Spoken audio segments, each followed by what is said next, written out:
We have new video tonight of a Northern Virginia woman who disappeared on spring break in the Dominican Republic. This is 20-year-old Sudiksha Konanki. Take a look at this surveillance video from a Punta Cana hotel. It captures a group of people, including Konanki, walking to the beach around 4:15 in the morning. There's now an international search for the University of Pittsburgh student from Loudoun County.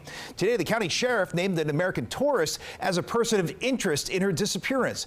But he says this remains a missing persons investigation, not a criminal one. A former FBI agent telling us what could happen if investigators discover more evidence. If they had more evidence in that and he was detained down there, you'd read him his rights. They would come in and they would really start taking over the investigation to the point. They have to be very careful about that right now. You want a chain of custody of all the evidence, and you want his statements to be able to stand up in court if he makes them. Now, a Konanki family friend telling us they are just in a lot of pain and so much worry right now, and they are not speaking openly about the situation as this investigation continues.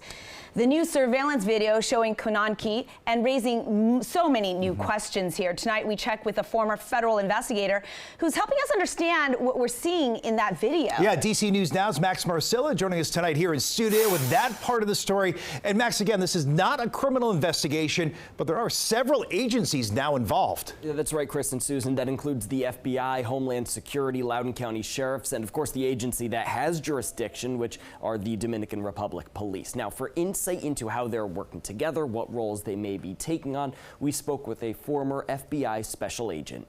This surveillance video from a Punta Cana resort showing 20-year-old Sudiksha Konanki walking with a group of friends several hours before she was reported missing, prompting a large-scale search. What stands out to you from the surveillance video that we've seen? What I find interesting, and again, what was somewhat expected, was the inability for her to balance. She was really seemingly having issues walking. That's former FBI Special Agent Jennifer Coffindaffer. The man next to Konanki in that video is believed to be who Loudoun County sheriffs say is a person of interest. Is it standard to have a person of interest in a missing persons case, not a criminal investigation? Oftentimes in missing persons cases where they are unsure whether criminal activity is afoot, they do name persons of interest, but they didn't go to the degree of saying a suspect. Coffindaffer says there's plenty investigators should want to find out from this person, including a look at his phone. You can see here it appears he may be taking a selfie or a video with Konanki. What types of questions do you think would be asked? So I would want to know exactly what happened on that beach, if they did indeed swim. And probably the biggest thing I would ask is,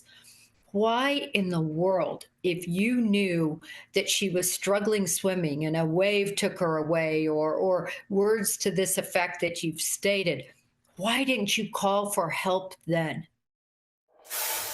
So within the last few hours, we've heard from Dominican officials, and in a translated statement from the Attorney General, he says that they're applying a holistic investigation protocol, which he says examines all variables. Now, in that same statement, they also say prosecutors are conducting multiple investigative procedures that extend beyond a possible accidental event. Live in the studio, Max Marcilla, DC News Now.